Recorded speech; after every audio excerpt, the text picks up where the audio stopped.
Assalamualaikum warahmatullahi wabarakatuh. Om Swastiastu, Namo Buddhaya, salam kebajikan untuk kita semua. Perkenalkan, kami dari kelompok 8 yang terdiri dari saya, Natasha Fani Susanto, kemudian ada teman saya. Saya Putri Sinta Syarif dan ada teman saya. Saya Triana. Pada kesempatan kali ini, kami akan mempresentasikan mengenai akuntansi suku. Teman-teman jangan lupa untuk siapkan catatannya, karena pastinya ilmu ini akan bermanfaat untuk kita semua. Selanjutnya, saya serahkan kepada presenter pertama, yaitu Triana. Dipersilakan. Baik, terima kasih Fania atas kesempatannya. Kelompok kami akan menjelaskan tentang akuntansi suku. Jadi, sebuah perusahaan itu dapat mengumpulkan dana untuk operasi dan ekspansi, baik dengan menerbitkan saham atau dengan meningkatkan modal utang. Bisa juga dari pinjaman bank atau melalui penerbitan obligasi. Namun, larangan syariah untuk membebankan dan memberi bunga berarti bahwa penerbitan obligasi itu tidak diperbolehkan dalam pasar keuangan Islam. Jadi, suku diterbitkan sebagai gantinya obligasi. Suku sendiri bertujuan untuk menyediakan instrumen yang sesuai dengan syariah untuk investasi. Instrumen ini sesuai syariah terutama karena tidak adanya kepentingan yang terlibat dan menghindari ketidakpastian yang berlebihan. Suku memberikan alternatif untuk sekuritas pendapatan tetap konvensional dan terutama digunakan untuk membiayai pembangunan besar dan belanja modal perusahaan besar. Lebih pentingnya lagi, suku ini digunakan sebagai instrumen untuk mengelola likuiditas. Pertumbuhan pasar suku secara global sangat fenomenal karena pasar memberikan jalan bagi penempatan dana jangka pendek dan menengah bagi investor yang cerdik yang ingin mengikuti ajaran Islam secara ketat. Definisi suku sendiri menurut AAOIFI merupakan sertifikat dengan nilai yang sama yang mewakili bagian yang tidak terbagi dalam kepemilikan aset berwujud, penggunaan hasil, dan layanan atau dalam kepemilikan aset proyek tertentu atau kegiatan investasi khusus. Sederhananya, suku merupakan hak atas aset tertentu dengan berbagai tingkat kepemilikan aset. Nah, selanjutnya yaitu ada perbedaan antara obligasi dan suku. Perbedaan pertama terletak pada pihak yang terlibat. Dalam suku terdapat 3 pihak yang terlibat, yaitu ada pemrakarsa, SPV, dan pemegang suku atau investor. Sedangkan di obligasi terdapat 2 pihak yang terlibat, yaitu penerbit dan pemegang obligasi atau investor. Perbedaannya kedua yaitu suku seperti sertifikat kepercayaan. Pemegang suku memiliki saham kepemilikan dalam aset berwujud tertentu. Sedangkan obligasi merupakan kewajiban utang yang jatuh tempo dari penerbit kepada investor. Dengan demikian, pemegang obligasi mengadakan investasi yang menawarkan tingkat bunga tetap atau variabel. Perbedaan yang ketiga, dalam suku itu, dana yang terkumpul hanya dapat digunakan untuk kegiatan yang diperbolehkan dalam Islam. Sedangkan dalam obligasi, dana yang terkumpul itu dapat membiayai kegiatan apapun. Perbedaan yang keempat, dalam suku, subjek itu harus didasarkan pada usaha bisnis yang ditetapkan antara pemegang suku dan pencetusnya. Sedangkan dalam obligasi, para pemegang obligasi itu umumnya tidak mengetahui untuk apa sih dana tersebut digunakan. Dan yang perbedaan yang terakhir yaitu penjualan suku merupakan penjualan bagian dari aset tertentu, sedangkan penjualan obligasi pada dasarnya merupakan penjualan hutang. Oke, selanjutnya yaitu ada mengeluarkan suku. Suku dapat diterbitkan melalui pihak ketiga dengan menggunakan SPV atau langsung oleh perusahaan yang membutuhkan modal untuk operasional atau ekspansi, atau dengan kata lain yaitu tanpa SPV. Namun pada umumnya suku itu akan diterbitkan melalui SPV. Nah, pertama-tama saya akan menjelaskan suku yang diterbitkan melalui SPV terlebih dahulu. Bisa dilihat di gambar tersebut. Di situ terdapat 3 pihak yang terlibat dalam struktur suku dasar, di mana suku diterbitkan melalui SPV. Pihak yang terlibat pihak pertama yaitu ada pemrakarsa atau originator yang merupakan perusahaan yang membutuhkan dana. Pihak yang kedua yaitu ada SPV, merupakan perantara yang menangani masalah ini. Dan pihak ketiga ada investor yang merupakan para pemegang suku. Nah, selanjutnya yaitu ada suku tanpa SPV. Beberapa suku diterbitkan tanpa SPV. Dalam bentuknya yang paling sederhana, perusahaan yang membutuhkan pembiayaan menerbitkan suku itu sendiri. Nah, bisa dilihat di gambar 5.2. Ini merupakan suku yang paling sederhana. Jadi hanya ada dua pihak yang terlibat, yaitu originator dan investor. Namun, suku yang diterbitkan tanpa SPV biasanya menunjuk wali amanat untuk menjalankan peran SPV. Wali amanat ini memiliki tanggung jawab mengelola arus kas dan aset suku, seperti mengumpulkan investasi awal dari pemegang suku. Nah, dalam kasus suku ijarah, wali akan bertindak atas nama pemegang suku yang merupakan lessor. Nah, di gambar 5.3 ini ada suku tanpa SPV yang menunjuk wali amanat. Jadi di sini ada 3 pihak yang terlibat, yaitu yang pertama ada originator, yang kedua ada trustee, dan yang ketiga ada investor. Oke, selanjutnya yaitu ada suku berdasarkan aset atau berbasis aset. Suku dapat diterbitkan sebagai aset yang didukung atau berbasis aset. Ini memiliki perbedaan yang signifikan dalam risiko kredit, dan demikian memiliki implikasi untuk perlindungan investor. Suku beragun aset terkadang disebut dengan suku dengan jaminan, sedangkan suku berbasis aset terkadang disebut suku tanpa jaminan. Terlebih dahulu saya akan menjelaskan suku beragun aset atau suku dengan jaminan. Untuk suku beragun aset, pemegang suku sebenarnya memiliki bagian dari aset berwujud tertentu dari bisnis. Dengan demikian, kebangkrutan pencipta tidak akan mempengaruhi hak pemegang suku atas arus kas yang timbul dari aset tertentu. Dengan demikian, risiko yang terkait dengan kepemilikan aset tersebut juga akan ditanggung oleh pemegang suku. Dalam kasus seperti itu, akan ada transaksi penjualan yang sah karena pembuatnya akan menjual aset tertentu itu ke SPV. Nah, SPV sendiri akan memegang aset sebagai wali amanat dan menerbitkan suku yang didukung oleh aset tersebut. Nah, penting untuk dicatat bahwa pemegang suku itu tidak akan meminta bantuan kepada originator atau pemrakarsa jika terjadi default dalam pembayaran pokok atau dividen. Selain itu, pemegang suku akan menanggung kerugian jika terjadi penurunan nilai aset suku. Dengan demikian, suku beragun aset atau suku dengan jaminan memiliki karakteristik ekuitas sebagai lawan dari utang. Nah, selanjutnya ada suku berbasis aset atau suku tanpa jaminan. Suku berbasis aset disusun untuk meniru obligasi konvensional. Obligasi mengharuskan penerbit atau peminjam untuk menjamin pendapatan tetap atau bunga serta jumlah pokok pinjaman kepada kreditur. Demikian pula, struktur seperti utang ini digunakan untuk menyusun suku berbasis aset dengan memasukkan jaminan pendapatan dan modal. Tidak ada penjualan aset dasar dari originator kepada pemegang suku. Dengan demikian, pemegang suku tidak memiliki sumber daya penuh untuk aset yang mendasari bisnis, tetapi untuk pencetusnya. Ini menyeratkan bahwa suku berbasis aset itu berfokus pada kelayakan kredit dari originator, tetapi tidak pada risiko aset. Nah, untuk materi selanjutnya akan dijelaskan oleh teman saya, Putri Sinta Syarif. Silakan. Baik, Triana, saya lanjutkan. Selanjutnya kita masuk pada jenis suku. Nah, suku ini menurut kontrak terdiri atas 6, yaitu suku mudharabah, suku musyarakah, suku murabaha, suku ijarah, suku salam, dan suku istisna. Nah, pada suku mudharabah ini adalah kontrak bagi hasil antara penyedia modal dan pengusaha, sementara keuntungannya itu dibagi menurut nisbah bagi hasil yang disepakati.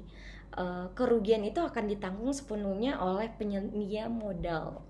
Nah, selanjutnya itu pada suku musyarakah ini adalah kemitraan di mana para pihak dalam pengatur bersama ini berbagi keuntungan dan kerugian juga. Nah, semua penyedia modal ini memiliki hak yang sama untuk berpartisipasi dalam segi pengelolaan usaha, tetapi ini adalah hal opsional, boleh iya, boleh juga tidak. Nah, selanjutnya itu adalah suku murabaha. Ini adalah ketika suatu aset ini dijual dengan harga perolehan ditambah harga markup yang telah disepakati baik oleh pembeli maupun oleh penjual. Nah, dalam suku murabaha ini pencetus atau SPV ini akan menerbitkan sertifikat sukuk dan hasilnya akan digunakan untuk membeli aset. Nah, pada suku ijarah ini mirip dengan sewa konvensional. Dalam suku ijarah ini, aset yang disewakan atau hak untuk menggunakan aset tertentu dialihkan dari originator kepada SPV. Nah, kemudian membeli sertifikat sukuk dari SPV. Nah, adapun pada suku salam ini adalah akad jual beli, di mana pembayaran dilakukan segera setelah akad jual selesai, tetapi barang ini dikirimkan pada tanggal yang telah ditentukan di masa depan. Nah, selanjutnya ada suku istisna, di mana ini perjanjian kontrak untuk memproduksi barang, di mana harga pembelian dapat ditangguhkan terlebih dahulu. Nah, tapi proses produsen barang ini kemudian akan menerbitkan suatu sertifikat suku. Nah, sertifikat tersebut merupakan hak milik atas barang yang akan diproduksi oleh produsen. Selanjutnya kita masuk pada akuntansi sukuk berdasarkan IFRS.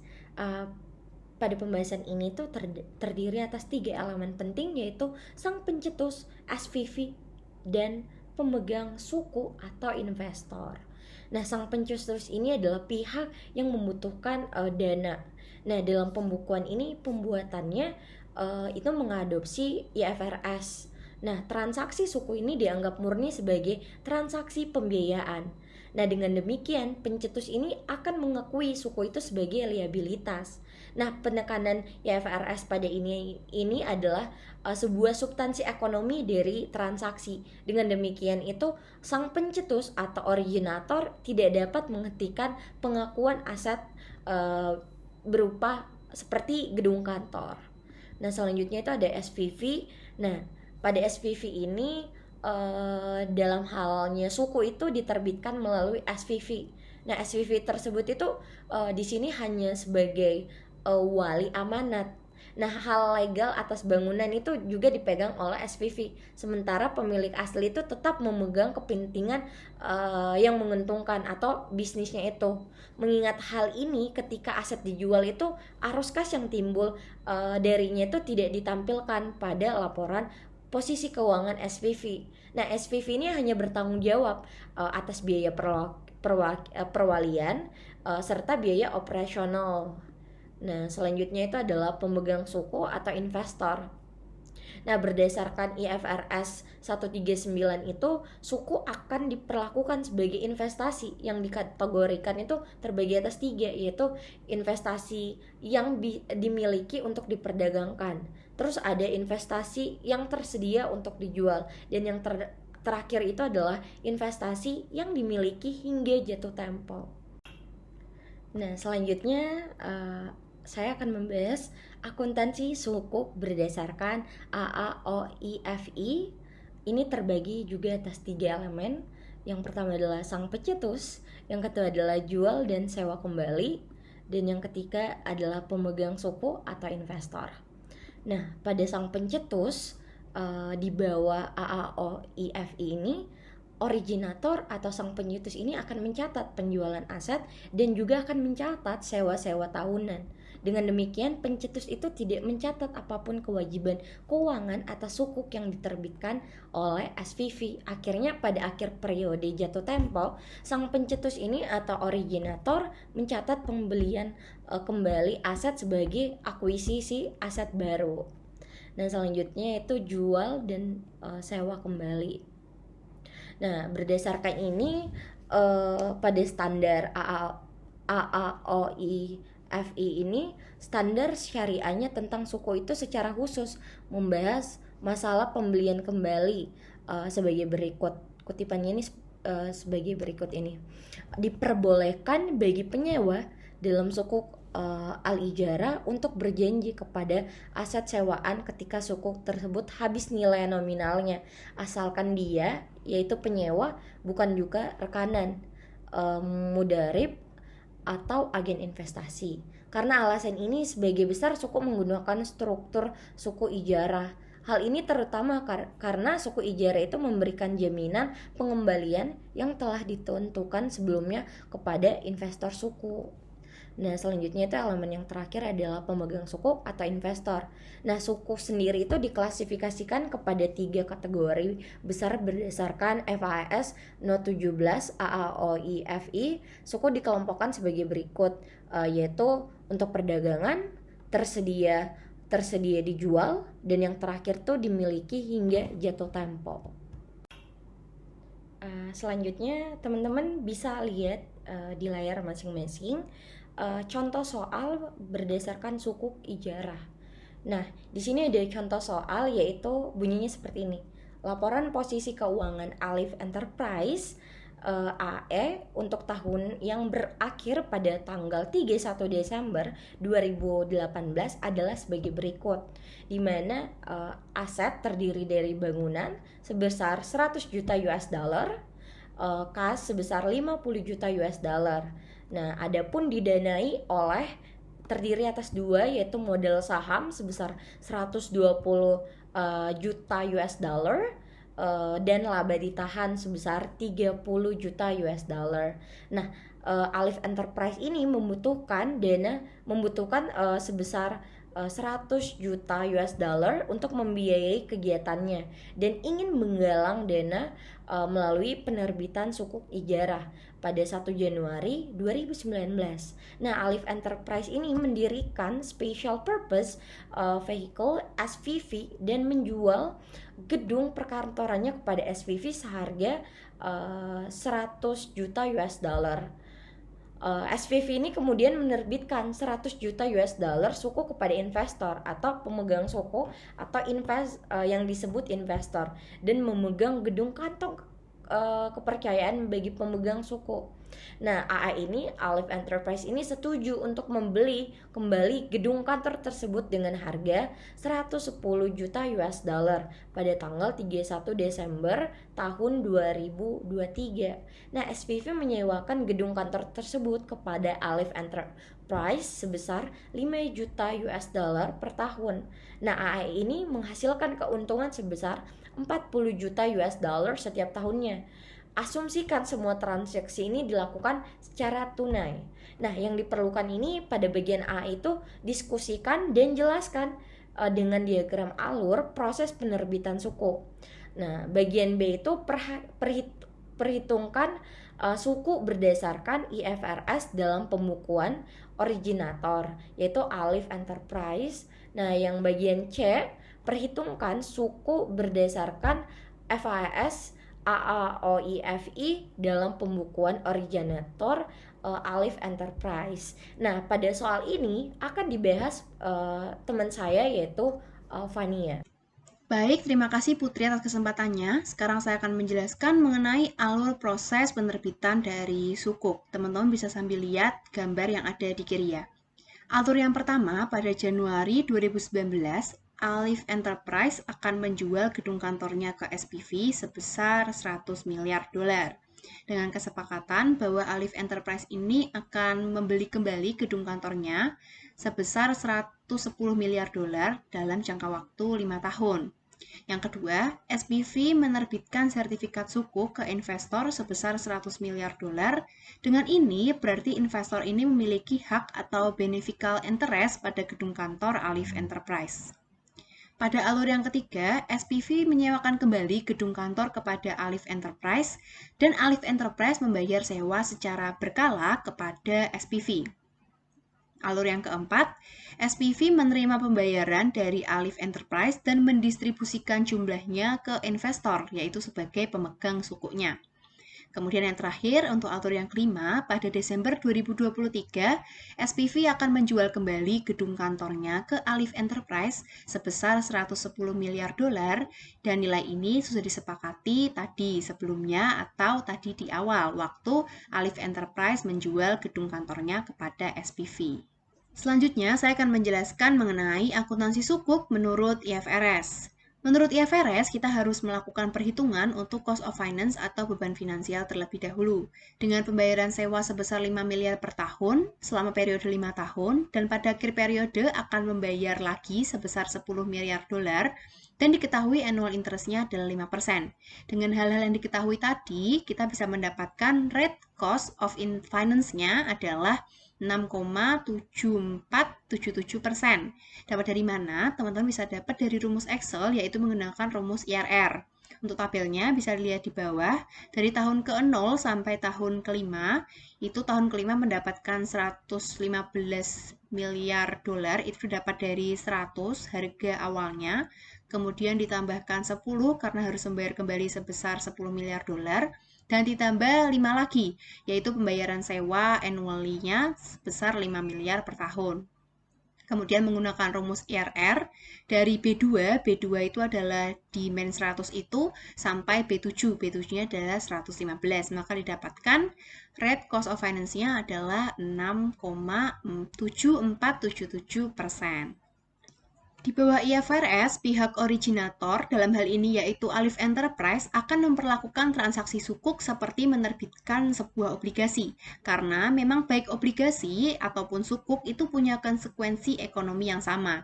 Maka dari itu, nanti ada pencatatan jurnal untuk pembayaran beban finansial setiap tahunnya, yaitu beban finansial di debit, kemudian ada kas di kredit, dan juga ada kas di kredit. Kemudian diperlukan catatan pada laporan keuangan, yaitu laporan posisi keuangan berkaitan dengan penerbitan sukuk. Alif Enterprise akan memberikan penjelasan secara detail dari penerbitan sukuk supaya stakeholder ini tahu, walaupun gedung kantor itu masih masuk ke dalam laporan posisi keuangan dari Alif Enterprise, tapi kepemilikannya bukan lagi pada Alif Enterprise. Yang terakhir, saya akan menjelaskan akuntansi sukuk menurut AAO IFI. Di bawah AAO IFI, Alif Enterprise akan mencatat penjualan gedung kantor sebesar 100 miliar dolar, yaitu pada 1 Januari 2019, teman-teman bisa sambil lihat tabelnya yang ada di kanan ya.